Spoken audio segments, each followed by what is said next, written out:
जिस तरीके से आप ऐसी आप राष्ट्रीय पार्टी है, आप ऐसी पॉलिटिकल पार्टी को अपना अलायंस बनाते हैं जो पाकिस्तान से बातचीत करने की बात करती है, जो राजनीतिक बंदियों को छोड़ने की बात करती है, ये चीजें प्रेरित करती हैं शायद कुछ फैक्टर को, कुछ सेक्टर्स को, कुछ लोगों को जो इनको आतंकवादियों को आश्रय देते हैं या फिर कहीं ना कहीं शेल्टर देते हैं।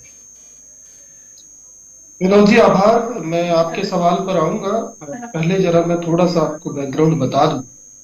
पठानिया साहब की आवाज ना साफ नहीं आ रही थी, क्योंकि वही वाहिद एक व्यक्ति है जो बड़ा बेहतर पकड़ रखते हैं फ्रीक्वेंसी की, पर मैं सुन नहीं पाया उनको सलीके से। देखिए, अभी बात हो रही थी कि जम्मू कश्मीर में आतंकवाद में कमी आई।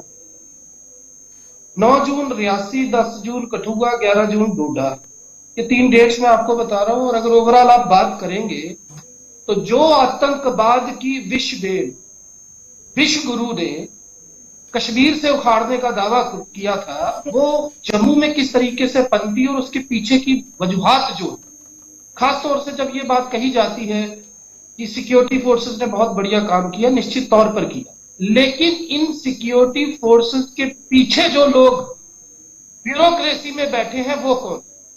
क्यों यूनिफाइड कमांड के तहत बने हुए उस सुरक्षा ग्रिड को तोड़ दिया गया जिसमें तमाम एजेंसी मिलकर काम कर रही थी ऑपरेशन ऑल आउट के दौरान?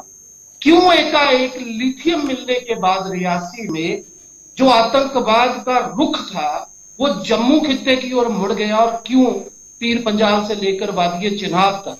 आपको याद होगा विनोद जी, ऑपरेशन सर्प विनाश के दौरान जब हम कवरेज किया करते थे, एमओडी लेके जाती, किस तरीके से उन पहाड़ियों को पुंछ की जो चोटियां के साथ लगती थी खाली किया गया था। और एकाएक एक वक्फे के बाद, करीब करीब 14-15 साल के अंतराल के बाद, जिस तरीके से अम्बुश लगाकर हमले पुंछ में हुए, मेंढर में हुए, डोडा में हुए, आप बनी बसोली का इलाका देख लीजिए, कठुआ देख लीजिए, कितने ऐसे आतंकी अप्रत्याशित हमले हुए जहां पर सीधा और साफ समझ में आ रहा था कि कहीं ना कहीं हमारा जो सुरक्षा चक्र है, जो हमारी इंटेलिजेंस है, वो बड़ा फेलियर था। जगदीप जी, 1 मिनट के लिए यहाँ एक और सवाल खड़ा करके, जगदीप जी कुछ क्षणों के लिए आवाज नहीं आ रही विनोद जी? जगदीप जी कुछ क्षणों के लिए विनोद जी आपकी आवाज नहीं आ रही मुझे। कुछ क्षणों के लिए आपको रोकूंगा, वापस लौटता हूं एक छोटे से ब्रेक के बाद। स्वागत है और मैं बात करूंगा जगदीप जी से। जगदीप जी कुछ सुरक्षा ग्रिड, सिक्योरिटी ग्रिड को लेकर के चर्चा कर रहे थे जी।